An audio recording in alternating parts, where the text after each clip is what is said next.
Olá, bom dia! Tenham todos um domingo abençoado. Você sabe que sempre é muito bem-vindo aqui no programa Agro Pantanal, que começa agora. Então, vamos aos destaques de hoje? A tão esperada chuva na região metropolitana chegou, mas veio acompanhada. Tem infestação de lagarta. Esse ano a infestação de lagarta foi muito grande, né? Comeram todas as nossas produções, alface, couve, até mesmo a cebolinha. E na pecuária tem brinco para rastreabilidade bovina a baixo custo, está ainda em desenvolvimento. Com esse sistema desenvolvido pelos alunos da FATEC, pequenos e médios produtores poderão usufruir desta tecnologia com baixo custo.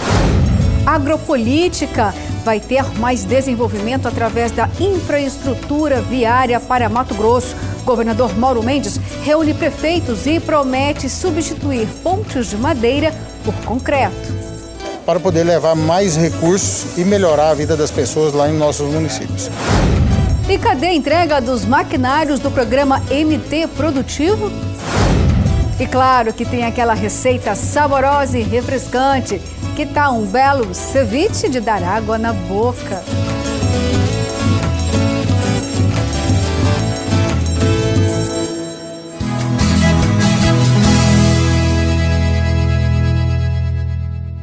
Começamos a edição de hoje falando sobre as precipitações. Graças a Deus, né? Que a chuva chegou em praticamente todo o estado de Mato Grosso e também na região metropolitana.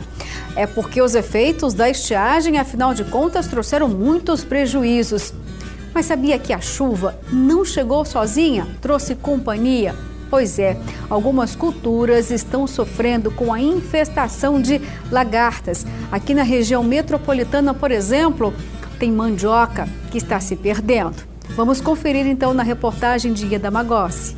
O retorno do período das chuvas foi bem-vindo para os produtores rurais, mas o que alguns não imaginavam é que as chuvas iriam favorecer a infestação de lagartas nas pequenas propriedades rurais da região de Cuiabá.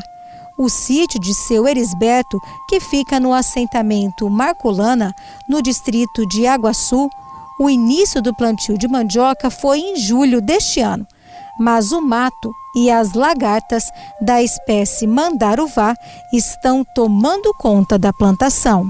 Há 5 anos atrás já aconteceu, que chegou de acabar com a lavoura de mandioca também, mas agora ela veio mais brava mesmo, que ela veio a primeira vez, aí eu não liguei, falei, não vai dar continuidade. Ela voltou novamente e atacou para ver, do jeito que vocês estão vendo aí. Diante de tanta infestação, seu Erisberto terá que esperar pelo menos mais 2 meses para que os pés de mandioca se recuperem e assim ele consiga fazer a colheita. Só que nesta safra, a produção foi bastante prejudicada. O pequeno agricultor já contabilizou o prejuízo. Que a gente estava calculando aí no mínimo 2.000 quilos dessa mandioca, mas como aconteceu esse imprevisto aí, hoje eu acho que não atinge nem 800 quilos. A presidente da Associação dos Pequenos Produtores Rurais do assentamento Marcolana disse que as 27 áreas produzem hortaliças e legumes, que são destinados para escolas de Cuiabá e vendidos nas feiras livres. Mas neste ano, todas as lavouras foram afetadas com as lagartas e agora os pequenos agricultores terão que plantar tudo novamente. Esse ano a infestação de lagarta foi muito grande, né? Comeram todas as nossas produções, alface, couve, até mesmo a cebolinha. Quando a infestação de lagarta é bem intensa, as folhas são praticamente todas devoradas. Isso é o que aconteceu nesse pé de mandioca. E quem vai dar mais detalhes sobre essa situação que está acontecendo aqui é o engenheiro agrônomo Reginaldo. Então explica para a gente por que acontece isso na plantação de mandioca. Nesse caso, uma vez que a cultura já estava no campo estabelecida, e começou o período da chuva, onde você começa os cultivos, principalmente de frutas, legumes e verduras, há uma infestação, um nível de infestação muito elevado dessas lagartas. Então, uma vez que você cultiva folhosas, hortaliças, etc., você disponibiliza essa comida, esse alimento no campo. Então, as mariposas e as borboletas, ovipositando, conseguem elevar muito o nível de infestação. No caso dessa planta aqui, né, da mandioca, no caso a variedade camanducaia, o que aconteceu foi isso. O nível de infestação foi tão elevado e elas devoraram isso aqui com tanta voracidade que a planta praticamente foi desfolhada integralmente, né? O dano econômico aqui ele é muito significativo porque houve um retardo na condição da precocidade dessa variedade. Então, esse pé, por exemplo, ele ainda vai conseguir produzir, mas não com a mesma qualidade do que se não houvesse essa infestação. Com certeza, há um comprometimento aqui na condição, tanto na qualidade da mandioca, quanto na sua produtividade. Agora, Reginaldo, explica pra gente como que então o produtor tem que fazer quando acontece isso em uma plantação. O produtor tem que se posicionar juntamente com a equipe técnica, com a equipe da extensão que está acompanhando, orientando ele, na decisão, na tomada de decisão de como se fazer ou a prevenção ou o controle das lagartas. E essa decisão, feita conjuntamente com o produtor, ela tem que escolher que tipo de controle ele vai adotar. Se é um controle preventivo, se é um controle biológico, se é um controle químico, porque o que não pode acontecer é você deixar uma planta chegar nesse nível de desfolha, onde o prejuízo, por mais que você faça uma correção ou um controle, o prejuízo já está instalado. Já neste outro sítio, que pertence ao assentamento Mineira, também em Cuiabá, a plantação de milho não teve como sobreviver aos ataques das lagartas. Toda a lavoura foi perdida. A gente faz um planejamento, a gente tem planos, né? E a gente tem a despesa, que é muito grande aqui no sítio, né? Não para mim, mas para todos que eu vejo agora. Então, nesse ano nós só levamos prejuízo.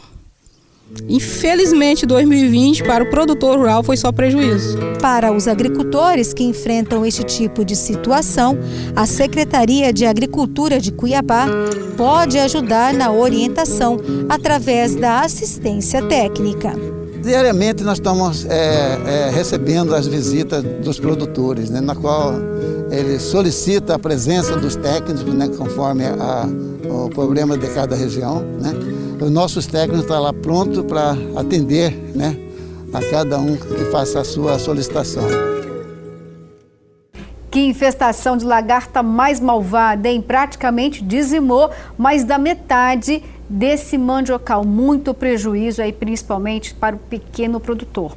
Mas ainda bem, né? A gente viu na reportagem que a Empaer se fez presente, a Prefeitura de Cuiabá também, para estar levando informação ao homem do campo, principalmente mais transferência de tecnologia e também conhecimento, né? Muitos produtores aprenderam as gerações passadas nesse manejo, nesse cultivo e acabavam não se especializando, mas agora a Empaer está lá, a Prefeitura também, e aí com certeza a gente vai encontrar aí uma solução, outros produtores, para diminuir os impactos destas infestações.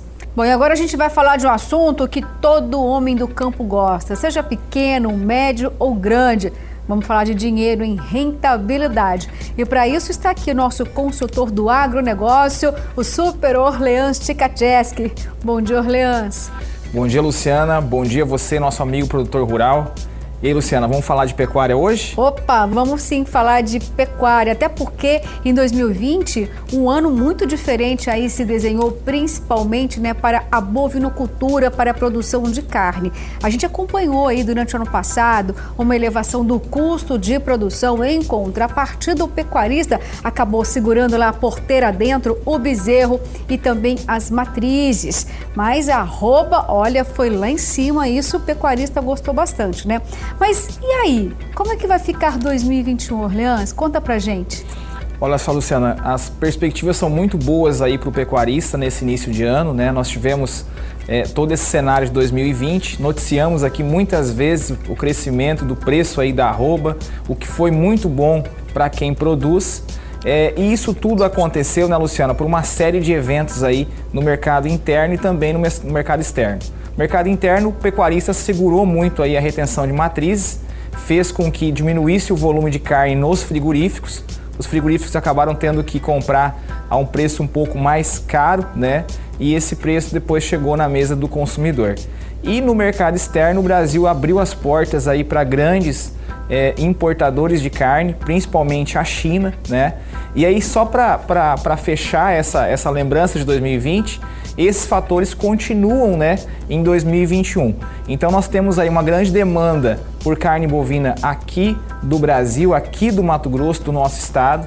Essa demanda vem de países, principalmente países grandes como a China, né? Temos uma perspectiva que a China aí tenha retomado a produção de suinocultura por lá, então isso pode afetar um pouquinho essa balança comercial e pode reduzir um pouquinho essa exportação para a China, mas o Brasil tem aberto aí grandes fronteiras, né, para exportação, e esse é um fator determinante na produção de carne e também na manutenção de preços e busca pela carne bovina aí dos nossos produtores aqui do Mato Grosso, Luciano. Olians, com esse cenário que você desenhou pra gente, todo pecuarista ganhou dinheiro ou não? Tiveram aqueles que não fizeram planejamento e perderam oportunidade? Também tem, porque a gente tem um gado de corte, tem um leiteiro. Explica pra gente um pouquinho. Muito bom, Luciana. Eu trago para vocês duas reflexões. Primeiro, a carne bovina, né? Essa reflexão sobre a carne em si. Nós tivemos sim muitos pecuaristas que aproveitaram essa maré de exportação aí e conseguiram comercializar os seus bovinos lá a um preço melhor, e tivemos aqueles que realmente não estavam preparados para esse momento e tiveram dificuldades inclusive na reposição dos animais.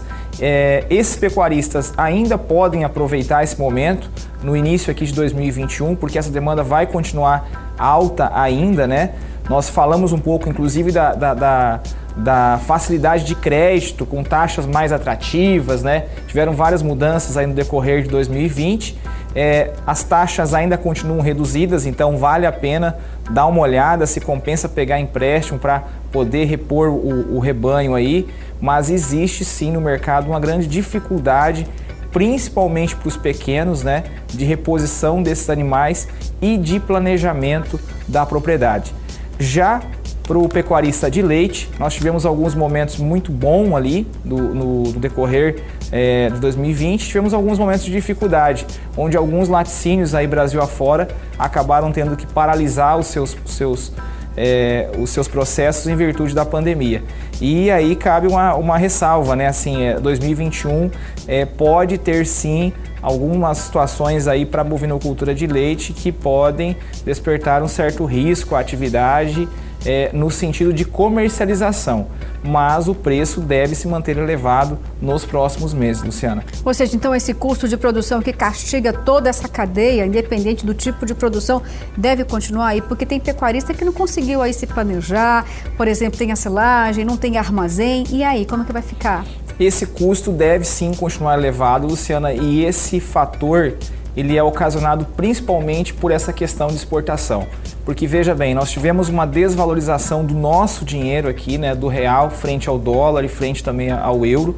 Então quem está em outro país e ganha em euro e ganha em dólar, tem um preço muito mais atrativo para comprar de nós hoje. O que faz com que essa pessoa que está fora do Brasil está pagando um preço mais barato, né, no seu alimento, justamente por conta dessa alta que nós tivemos aí nessa moeda americana e também na moeda europeia. Já para o brasileiro, né, para o brasileiro que compra e que ganha em real, ele tem maior dificuldade de reposição, principalmente o pequeno produtor e também o consumidor. Para quem vendeu e vendeu em dólar, ganhou dinheiro. Mas a grande maioria dos brasileiros a gente sabe que não vende, né, diretamente para exportação. E esses produtores acabam vendendo para atravessadores e para frigoríficos que muitas vezes eles fazem sim a comercialização. Então assim, o custo de produção deve continuar um pouco mais elevado. A gente tem uma perspectiva muito boa para quem produz carne e faz exportação, mas uma dificuldade maior para os pequenos aí nessa reposição e manutenção desses insumos. Agora, nessa cadeia aí tem alguém muito importante, o consumidor, porque está todo mundo pagando, né, um valor bem salgado aí da carne bovina. Isso quer dizer o que, Orleans? Os preços vão continuar em alta também para o consumidor? Essa é a pergunta que a gente quer responder de outra forma no decorrer do ano, né, Luciana? Mas nesse momento, com certeza a resposta é que sim, o preço deve continuar elevado ainda no bolso aí do consumidor. E mais uma vez, né, a gente fala muito de equilibrar aí a alimentação com o bolso, né? Porque trocar a carne bovina às vezes por uma outra opção pode ser saudável nesse momento. E a gente tem que analisar também um fator importante, que são os preços da commodity, né? Que são muita parte dos insumos aí para produzir as carnes aqui no Brasil. Então, independente não falando só de carne bovina, mas também do suíno, do frango, a gente tem ali as commodities que são os alimentos, né? Para esses animais poderem ganhar peso e ser comercializados. E as commodities também estão num patamar muito elevado de preço. Então a gente deve ter no primeiro trimestre do ano uma manutenção do preço para o consumidor, né? E aí talvez a gente consiga ter uma produção maior no decorrer do ano, tanto de commodity, que faz com que baixe o custo de produção e o preço chegue um pouco mais barato para o consumidor, tanto também como a própria produção de carne estar um pouco mais avançada e a gente conseguir diluir esse preço e diminuir esse preço um pouquinho no preço do consumidor. Nesse momento a notícia é: equilibre aí a alimentação com o bolso. Bom demais, né? Mas olha, continue aqui porque nós vamos para um rápido intervalo e vamos falar sobre o brinco de rastreabilidade bovina a um custo bem acessível para o pecuarista.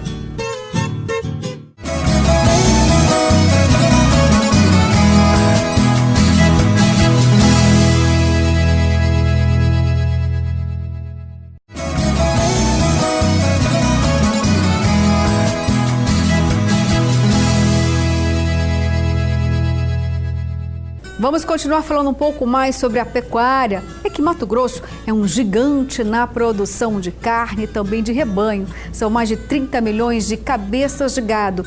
Só que mesmo com essa gigante produção, tem os pequenos pecuaristas que precisam baixar o custo da produção. E aí entra a tecnologia. Alunos da FATEC do curso de agrocomputação estão em processo de desenvolvimento de um brinco de rastreabilidade com baixo custo. Vamos conferir a novidade. Na pequena propriedade que fica em Cuiabá, Marcelo investe na pecuária leiteira e tem 35 vacas. São retirados 100 litros de leite por dia, mas para aumentar a produção, Marcelo enfrenta dificuldades. Tentar melhorar, né? Porque hoje a gente trabalha no sistema antigo ainda, né? É só no olho. Para ajudar produtores rurais a resolver esta situação, alunos da FATEC, que fazem parte dos cursos de análise de desenvolvimento de sistema e agrocomputação, criaram um sistema de rastreabilidade que utiliza um brinco. Um animal ele tem a tag aqui na orelha, né? Então ali no sistema a gente entra numa tela de leitura do RFID. Então a gente vem e lê essa tag. Como é um animal que não está cadastrado ainda, ele vem para uma tela de cadastro, onde você escolhe qual é o tipo do animal. Aí eu escolhi bovino, então aí tem as opções de raça, né? Angus, Nelore. Aí depois com o animal cadastrado, você consegue realizar de novo a leitura. E aí ele já traz os dados do animal com a identificação. Ele fala qual que foi o peso, quando que foi feito esse peso, o nome da alimentação, qual que foi o período, o da vacina e tudo mais. E aí você pode vir aqui e adicionar mais outros dados. Também tem um relatório geral, que ele mostra quais são as últimas ações, né, que o produtor fez de cadastro de animal, pesagem, quantos bovinos ele tem ativo, qual que é o gasto que ele teve com alimentação, gasto com vacina e também o peso médio dos bovinos, como ele está. Um gráfico que mostra qual que é o peso médio deles. A ideia surgiu para atender à necessidade da pecuária mato-grossense. Eu comecei a fazer uma pesquisa, vi que era muito carente na parte de pequenos e médios produtores isso. E isso 90% dos produtores são de pequeno e médio porte. Então aí eu fui atrás, pesquisei, né, preço, vi que para esses produtores era muito inviável. O custo para investir em rastreabilidade bovina em Mato Grosso é alto. Só o bastão que faz a leitura do brinco com chip de radiofrequência custa cerca de R$5 mil no mercado. Com esse sistema desenvolvido pelos alunos da FATEC, pequenos e médios produtores poderão usufruir desta tecnologia com baixo custo. E é muito gratificante quando o aluno ele começa o desenvolvimento e ao final chega com um protótipo, né, um produto que possa atender às necessidades do mercado, resolvendo problemas reais, né, do nosso estado. Para os produtores, a tecnologia é viável e pode ser investida para melhorar os gastos da produção. Podemos ter um acompanhamento quase que diário, porque a gente adquire uma matriz nova, a gente brinca ela, faz todos os medicamentos, lança. Aí se você tiver alguma dúvida lá na frente, é só você buscar aquele brinco, buscar aquele animal, para ver o que foi feito, o que pode ser feito nela para melhorar, tanto no peso, tanto no leite. No entanto, o produto é um protótipo e ainda não pode ser comercializado. E a gente precisaria dar uma escala comercial nesse projeto, né? Fazer a industrialização dele. Mas mesmo assim ele ainda ficaria um custo muito mais acessível para o pequeno e médio produtor. Esse projeto, que é considerado inovador, foi destaque nacional. Nós participamos de um evento nacional, onde nós concorremos com projetos do Brasil inteiro, que é um evento de inovação. E nós conseguimos alcançar uma premiação de 3º lugar em relação a mais de 280 projetos que estavam competindo no Brasil inteiro. E vamos agora para a nossa agenda de eventos, porque já tem palestra agendada pelo Sistema Famato Senar. Será no município de Querência, com o tema Sustentabilidade na Gestão de Recursos Naturais. Acontece no dia 12 de fevereiro. Inclui temas como os implicativos da diversidade cultural para a solução de problemas, a harmonia entre a diversidade cultural e a diversidade biológica e o potencial socioeconômico na gestão sustentável de recursos naturais. Outras informações pelo telefone 66-3529-2394 ou pelo e-mail sindiquerência@sistemafamato.org.br. E tem ampliação da infraestrutura em Mato Grosso. O governador Mauro Mendes reuniu prefeitos e anunciou a substituição de pontes de madeira por concreto. Com 13 prefeitos eleitos e reeleitos do PSB, na última eleição, o governador Mauro Mendes enfatizou a necessidade de manter a parceria com os municípios para garantir a qualidade e infraestrutura das cidades mato-grossenses. Cada prefeito apresentou as principais demandas do município, mas o que predominou foi a necessidade de construção de pontes de concreto, substituindo as de madeira. A ação essa já amparada pelo Estado através do programa Mais MT.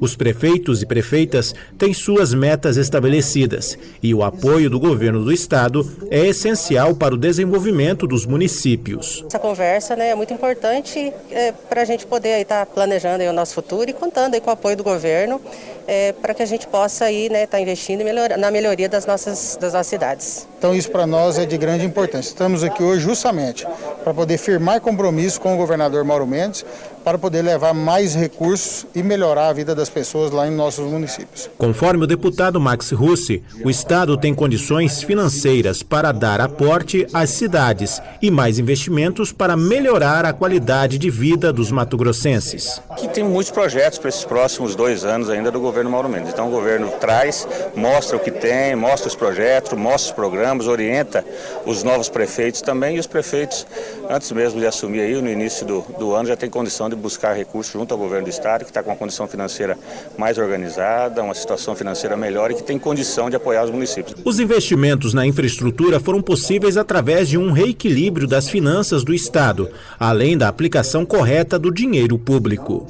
Fazer importantes investimentos, mas todas aquelas áreas ali, passando por um programa de simplificação do governo, de eficiência pública para diminuir o custo da máquina, meio ambiente, agricultura familiar, regulação fundiária, esporte, turismo, infraestrutura, desenvolvimento, emprego e renda, habitação social. E tem mais questões políticas aqui no Agro Pantanal. Lembra do programa MT Produtivo, que iria neste momento entregar maquinários aos municípios do estado? Pois é, as máquinas continuam paradas lá na Arena Pantanal, que faz parte do programa MT Produtivo, que iria contemplar aí a patrulha rural e também o sistema produtivo da cadeia leiteira do estado. O governador chegou a dizer que iria entregar os maquinários depois das eleições. Elas já terminaram e as máquinas não foram entregues. Então vamos com a repórter Ieda Magossi para a gente entender. Já tem aí uma nova data e por que os maquinários ainda não foram entregues. Ieda? A entrega dos maquinários estava marcada para o dia 21 de dezembro do ano passado, mas devido a problemas de falta de documentação, segundo a CEAF, isso provocou a prorrogação. E sobre este assunto eu converso com o secretário Silvano Amaral. Secretário, então explica para a gente o que de fato faltou de documentação, por que realmente teve que acontecer essa prorrogação das entregas. Olá, bom dia a todos, é um prazer estar aqui, obrigado pela oportunidade. Nós estamos aqui para esclarecer esse assunto, porque a gente estava definido que nós iríamos fazer toda a entrega de equipamentos, não só de tratores, grades, carretas, mas também equipamentos de resfriadores de leite, sêmen para a melhoria genética do gado leiteiro e também de colmeias para apoio à apicultura. E naturalmente, até porque a gente viveu esse processo eleitoral agora, que é um momento muito de transição de quem perdeu, de quem está saindo, de quem ganhou. Naturalmente, as prefeituras ficaram mais focadas no fechamento desse processo administrativo para um novo mandato. Na próxima semana, com as prefeituras já definido toda a sua organização documental e também a mudança definitiva aqui da CEAF, a gente vai fazer contato novamente com as prefeituras, com os prefeitos e prefeitas que foram eleitas, para que a gente possa aí sim processar toda essa documentação de cessão, de transferência desses equipamentos aos municípios, que a gente possa ainda nesse mês, como meta nossa aqui, fazer a entrega desses equipamentos aos municípios mato-grossenses. Agora, secretário, então ainda não tem uma data definida, isso realmente depende dos municípios? Depende dos municípios que eu acredito que agora, nesse novo mandato, muitos deles deve se organizar até o final dessa semana. Agora, como a gente também vai se organizar aqui na nova série até final de semana. Mas eu não tenho dúvida nenhuma que a meta nossa aqui colocada pelo governador Mauro Mendes, que a gente faça essa entrega o quanto antes. E eu quero acreditar e não tenho nenhuma dúvida que nós faremos essa entrega no máximo até o dia 31 de janeiro desse mês. Vamos fazer a entrega desses equipamentos.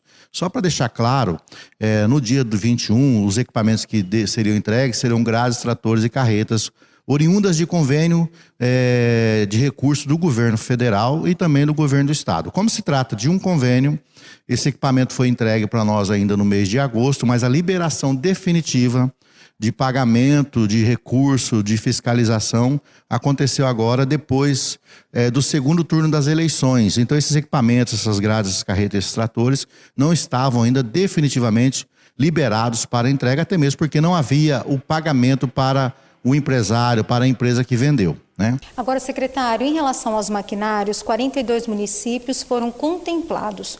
Quais foram os critérios para definir esses municípios? Esses recursos aí é um recurso extra-orçamentário de indicação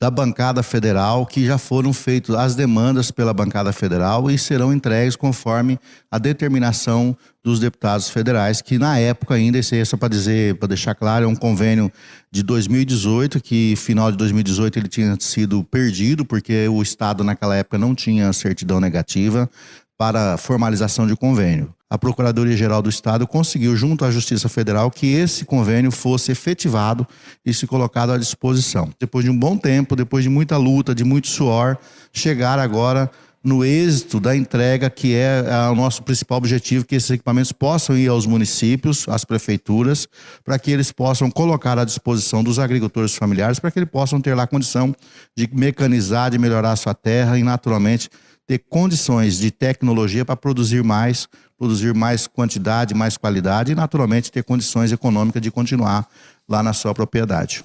Ok, então, secretário, muito obrigada pelos seus esclarecimentos e é o que a gente espera, né, que esses maquinários sejam entregues para todo o Mato Grosso, né, para esses 42 municípios e que isso ajude a agricultura familiar do estado. Bom, já temos então uma nova data aí para entrega dos maquinários até o final deste mês. Tomara que isso aconteça de fato, que esse problema aí de documentação seja resolvido, porque os produtores estão precisando. Mas olha, continue conosco, porque daqui a pouquinho vamos ter uma entrevista especial com o presidente da AproSoja, Fernando Cadori, e também tem uma receita de dar água na boca. E você não vai querer perder.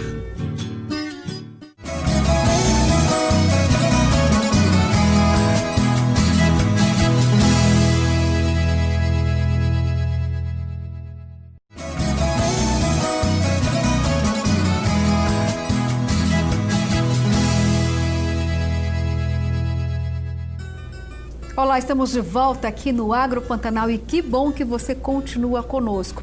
Todo mundo já sabe, né? Mato Grosso é celeiro do Brasil, celeiro do mundo, é campeão aí na produção dos grãos, como soja, milho e também da carne bovina, da pecuária, que tanto falamos hoje aqui no programa.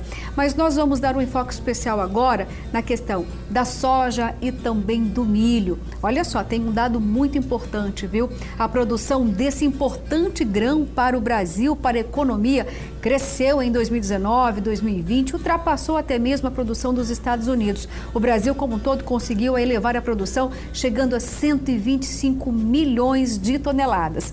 E para falar sobre este cenário da soja, é que vamos falar com o Fernando Cadori, o presidente da ProSoja, no nosso quadro Papo com Café.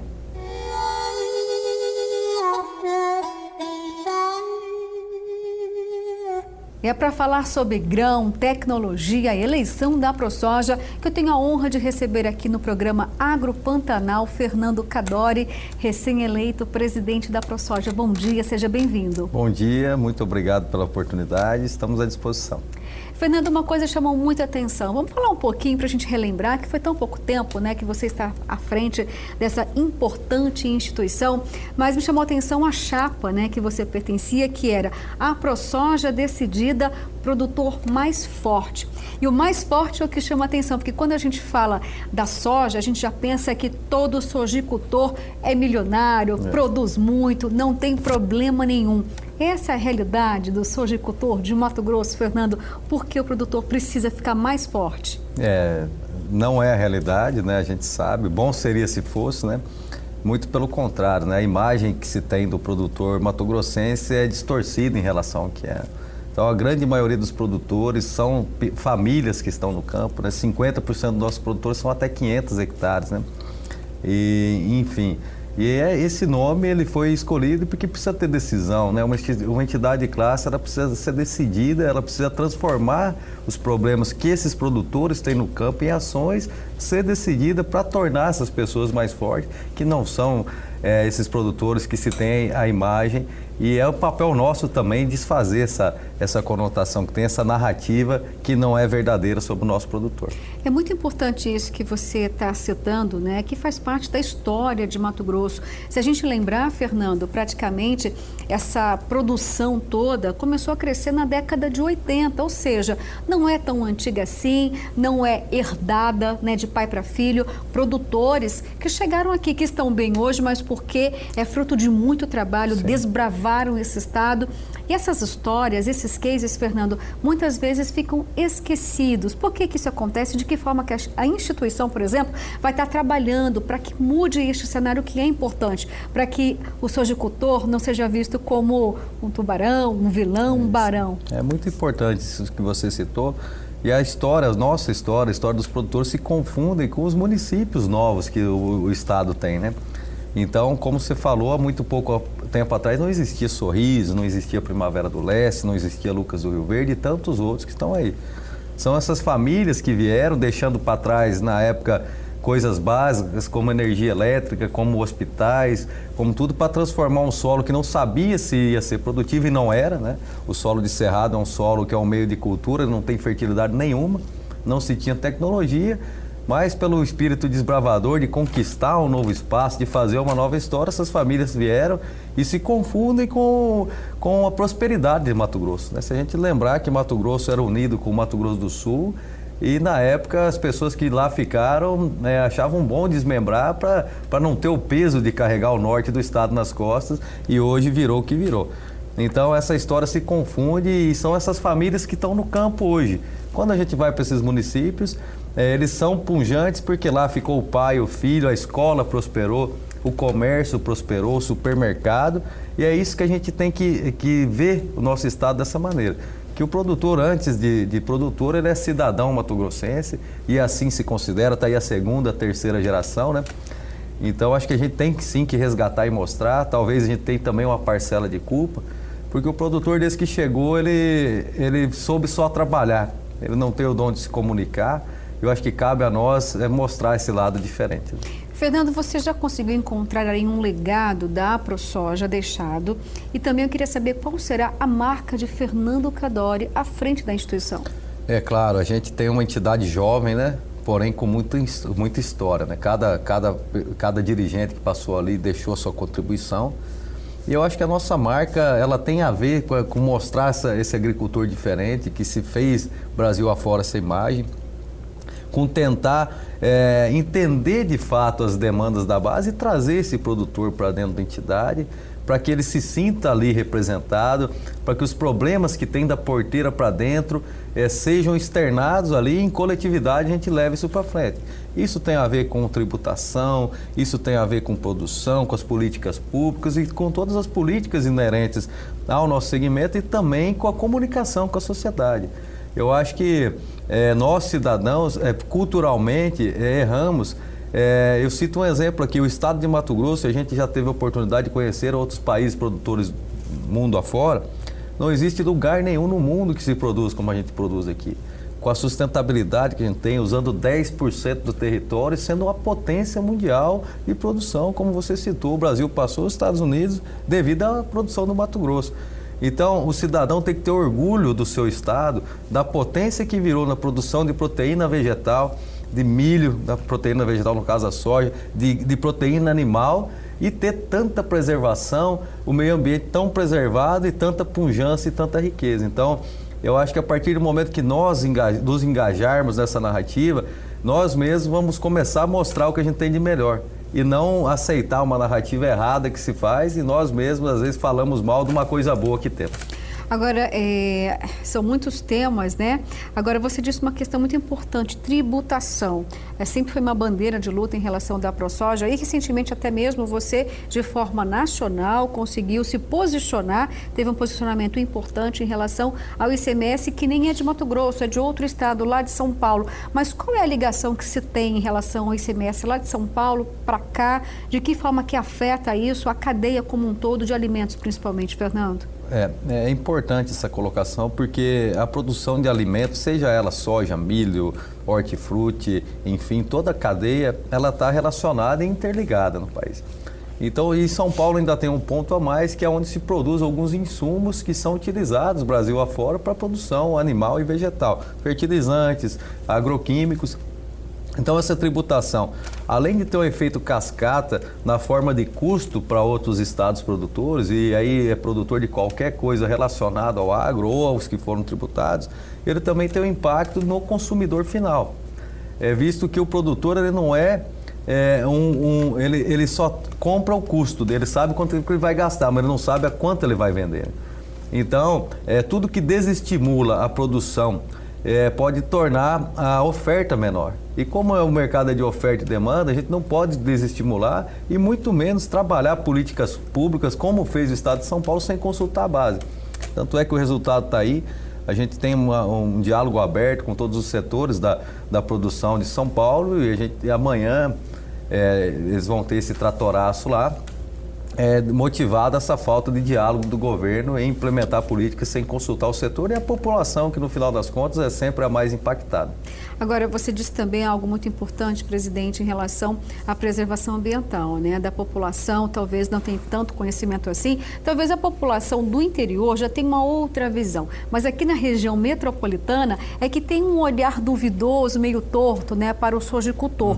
Afinal de contas, para a gente entender, ele preserva o meio ambiente ou ele é um agressor? Porque tem um código ambiental que tem que ser cumprido, tem percentuais lá. Ele respeita, por exemplo, as questões das nascentes, dos distanciamentos. Ele é vilão ou não?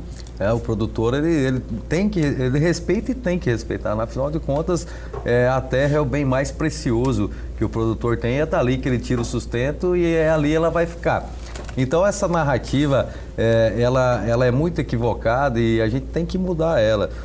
Porque hoje o nosso Código Florestal, hoje, para estar dentro da legalidade, tem que se preservar, dependendo do bioma que você está, de 20% a 80%. É maior, às vezes, a área que tem que ser preservada. Exatamente. Então, existem casos dentro do estado do Mato Grosso que se preserva 80% da área.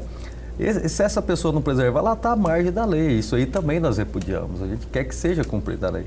E o mais engraçado de tudo isso é que a gente acaba comprando narrativa da União Europeia, dos norte-americanos, que não tem absolutamente nada de preservação, e vem julgar um país que fornece com tanta sustentabilidade, e eles não têm basicamente nada disso. Mas por interesses, né? Obviamente isso tem interesses. Quem teve a oportunidade de viajar pela Europa, mesmo que não seja do setor, tem a curiosidade de ir andando pela França ou qualquer lugar que seja. Lá tem áreas produtivas. Quando você anda nas BR, você vai ver, não tem mata ciliar, não tem, as margens dos rios famosos na Europa não existem.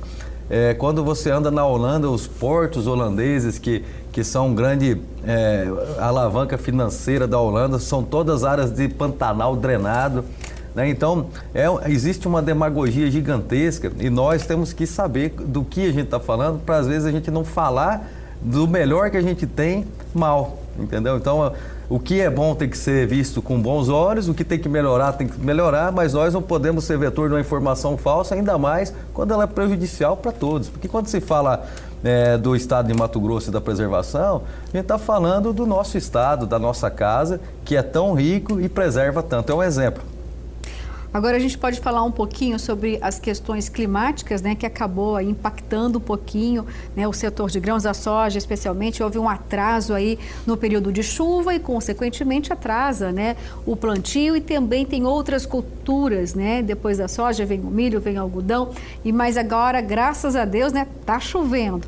O sojicultor conseguiu recuperar esse atraso no plantio ou ainda não, dependendo da região do estado? Veja bem, hoje a gente tem um parque de máquinas bastante moderno no estado.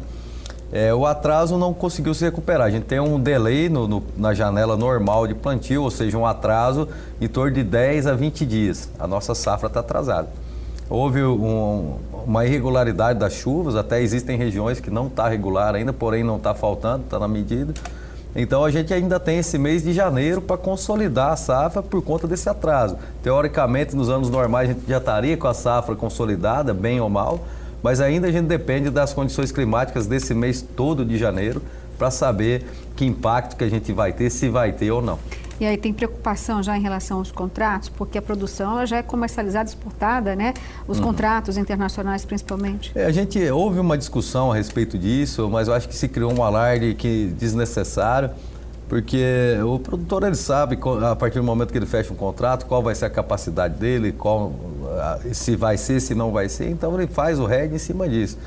Obviamente que se existir são casos pontuais que devem ser tratados na particularidade. Nós acreditamos como entidade que isso não vai ser problema, né? Nós estamos mais preocupados com esse atraso no plantio, que ainda a gente não sabe se vai se reverter numa menor produtividade ou não, e na janela de milho, que isso não tem como mudar, ela já está atrasada antes de ser plantada, porque uma vez que se atrasa a soja, o milho que vem na sequência automaticamente já entra com atraso no plantio.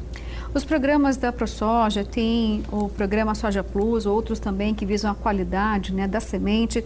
Esses programas vão permanecer e é possível que todos os produtores, principalmente, claro, né, os pequenos e médios, tenham acesso? Sim, e até porque todos os programas que a entidade toca, elas são baseados nas demandas do produtor na base, né? Então a ProSoja tem muita capilaridade. O que ela faz? Ela ouve os produtores e transforma aquelas necessidades coletivas, né? Não adianta o produtor individual falar, eu tenho esse problema, isso não é demanda, em projeto.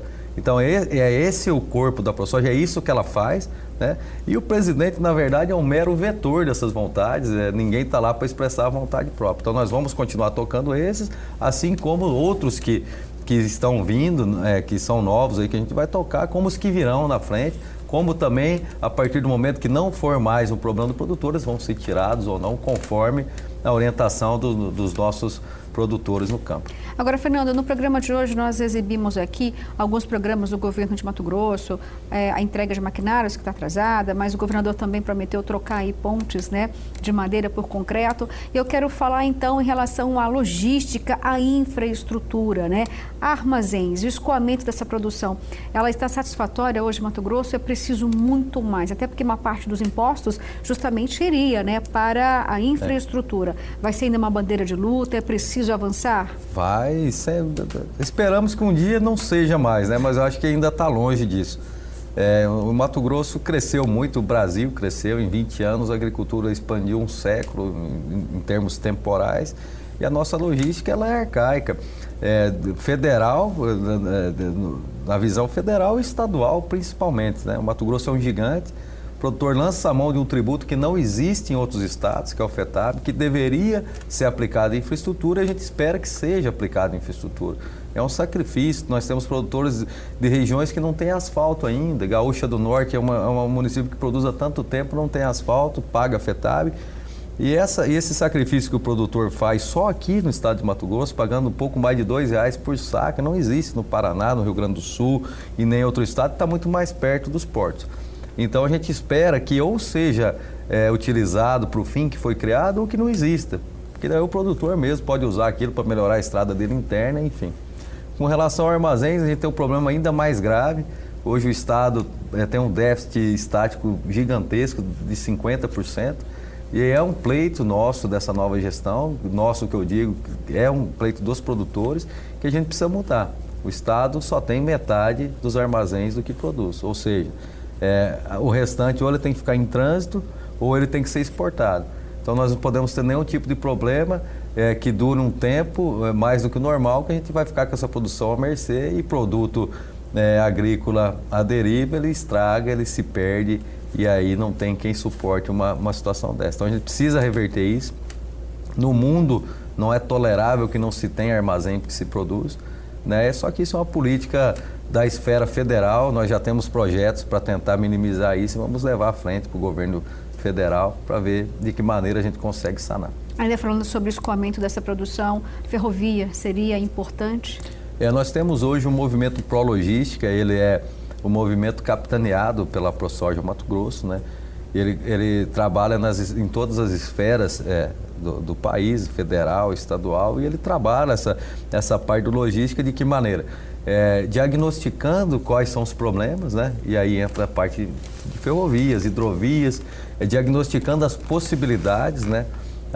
Diagnosticando de que maneira a união dos modais pode ser mais efetiva, e isso é de longo prazo, né? A conclusão da 163, a ProSoja nas outras gestões sempre acompanhou, fazendo os estradeiros, acompanhando em loco, as ferrovias, a gente está sempre cobrando, as rodovias estaduais, né? Então, sem dúvida, a gente precisa de muito. Hoje a gente tem a nossa malha viária precária, se for comparar com qualquer outro país que produza no mundo, e a gente precisa melhorar. Não adianta olhar para trás, eu acho que nós temos que olhar para frente, imaginar nosso estado, nosso país daqui 30, 50 anos, não para nós, para as gerações que virão. Eu acho que a gente tem muito potencial. Uma, porque o nosso estado, a arrecadação cresce há mais de 10 anos, praticamente em ritmo chinês, né? Então, eu acho que a gente não precisa mais tributos, a gente precisa de gestão, a gente precisa que esse dinheiro retorne para o cidadão de maneira geral e cabe a nós, sociedade de maneira geral, seja produtor rural, seja comerciante, seja prestador de serviço, seja trabalhador de qualquer segmento, cobrar para que a gente tenha um estado melhor, como aquelas famílias que vieram lá e eu vim junto também, que transforma a nossa terra, o estado na nossa terra, e a gente tem que ter cada vez uma terra melhor, né? Seria um mundo bem justo, né, Fernando? Eu torço para que isso aconteça, viu?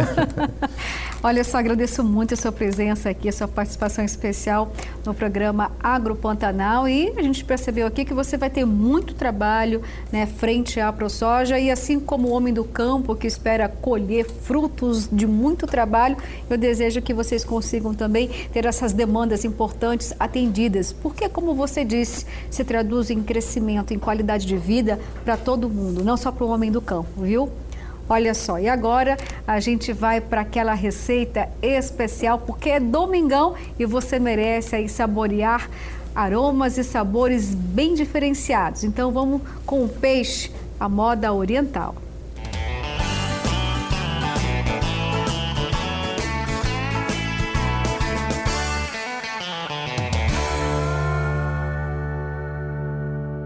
Hoje, no programa AgroPantanal, nós vamos ensinar você aí de casa a fazer um ceviche. Mas esse ceviche é bem diferente. tem toques, tem elementos do Cerrado. E quem vai ensinar pra gente é o chefe de cozinha que participou de um dos maiores programas de culinária aqui no Brasil, o MasterChef, é o Vinícius Rossignoli. Vinícius, então, primeiro vamos começar contando a sua história, né? Como cozinheiro, como chefe de cozinha, né? Como é que surgiu isso na sua vida? Você que é publicitário, mas aí decidiu mudar de carreira e seguir esse mundo aí dos alimentos, esse mundo da culinária. Eu sou um especialista na área de neuromarketing e comecei a pesquisar como os sabores e o olfato alteram na percepção de marca. Daí pra frente, participei do programa e entendi que minha função de vida, de fato, é fazer as pessoas ficarem felizes através da gastronomia. E daí pra frente foi onde eu entrei a entender um pouco mais o que é a gastronomia brasileira. E hoje estou como especialista do Cerrado. O ceviche, que é um prato internacional, como você disse, também ele combina muito, né, com o clima mato-grossense, né? Clima quente, peixes produzidos na região também. Mas dois eu quero chamar a atenção, que são os ingredientes especiais que a gente encontra bastante por aqui, mas na natureza. A pimenta de macaco propriamente dita. Essa aqui, o nome científico dela é Xilópia aromática, que substitui em grande parte pimenta do reino, até mesmo a canela, a noz moscada. E essa outra, a pimenta barqueiro, ela substitui muito bem o louro, vai muito bem com carne de porco. Então é uma dica interessante porque você encontra em praticamente qualquer parque aqui de Mato Grosso. Então vamos para a receita então. É uma receita muito fácil, muito simples de executar, mas com alguns segredinhos. Para começar, a gente vai fazer primeiro o que eles chamam de leite de tigre. Para essa receita, eu vou trabalhar primeiro com o talo da salsinha, das folhas. Vou trabalhar também com a cebola roxa. Próxima etapa, vou pegar o gengibre, mas eu vou utilizar mais ou menos aqui a ponta de um polegar. O limão tem que trabalhar da seguinte forma: da forma como você pegou ele aqui, apertou e o que saiu é suficiente. Para cada pessoa, você vai utilizar aproximadamente 4 limões e uma laranja. Laranja é dica do chefe para poder diminuir essa acidez e adequar um pouco mais ao nosso paladar. Nessa quantidade, com 300 gramas de peixe, vão servir 2 pessoas. Agora, um toque especial com pimenta de cheiro. Eu vou utilizar aqui 1/3 dessa pimenta de cheiro. Eu vou trabalhar aqui com o jaborandi principalmente. Vou cortar essa pontinha, que é a pontinha mais difícil dela ser processada. E vou raspar ele aqui em cima, ou cortar. Próxima etapa agora é bater no liquidificador e a gente vai ter o nosso leite de tigre pronto. Com o leite de tigre batido, agora eu vou passar ele na peneira só para tirar o excesso. Vou colocar também para incrementar o sabor a nossa xilópia aromática, pimenta de macaco. Vou quebrar ela ao meio. Para essa quantidade aqui, de 2 a 3 são suficientes. Vou deixar curtir agora por 2 a 3 horas aqui dentro e assim que estiver pronto a gente faz a finalização do prato. Muito rápido, muito simples. Detalhe, não deixe o peixe curtindo demais aqui dentro. Por isso que você vai fazer o leite de tigre antes, deixar ele pronto e só vai colocar o peixe na hora de servir. Com o peixe, a dica é muito simples. Tente comprar ele o mais fresco possível. Não compre aqueles peixes congelados. Separa o filé dele em 2 e pode colocar aí mais ou menos 1 dedo de espessura por corte. Esse prato pode ser feito com vários tipos de peixes. Peixes brancos tendem a ter um gosto muito mais suave e uma textura mais fácil de você morder sem grandes resistências. Com o peixe cortado, agora é hora de começar a pensar na hora de servir. Eu vou colocar ele rapidamente no nosso leite de tigre e vou deixar ele cozinhar por uns 2 minutos, porque como o ácido vai quebrar essa proteína dele, então ele vai inclusive começar a mudar de cor. 2 minutos são mais do que suficientes para você levar à mesa. Então, enquanto eu deixo o peixe descansar um pouquinho no nosso leite de tigre, eu vou cortar a salsinha e em seguida finalizar com sal até chegar no ponto correto. Essa segunda cebola é mais fácil porque a gente vai cortar ela simplesmente em meia lua. O sal é a gosto, você vai só ajustar. Lembrando que o sal ele não é para salgar, o sal ele serve para você intensificar o sabor das coisas. Vou acrescentar a salsinha, a cebola. Antes de servir, sempre é bom experimentar para poder saber se tem algum ajuste a ser feito.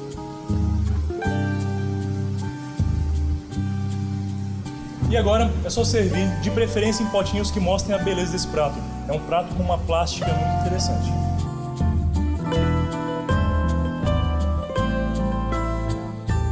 Bom, Vinícius, agora então chegou a hora de experimentar e conhecer esse ceviche de Cerrado, né? Hora da verdade, para saber se realmente agrada ao paladar.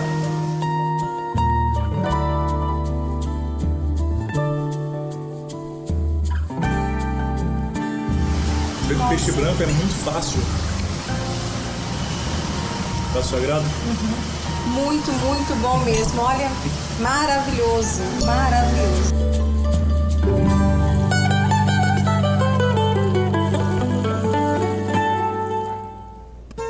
Olha, adoro esse jeito saboroso de encerrar esse programa. Fica aí essa receita maravilhosa para você testar aí na sua casa, para a sua família. Tenho certeza que todo mundo vai saborear e vai pedir mais. E é por isso que a gente sempre capricha aqui nas receitas para você. E olha só, domingo que vem eu espero você aqui novamente com a minha companheira que fez muita falta hoje, Nayara Moura. Mas domingo que vem ela estará de volta aqui no programa. E vocês aproveitem bem com a família, com as pessoas mais próximas esse domingão. Até a semana que vem, gente!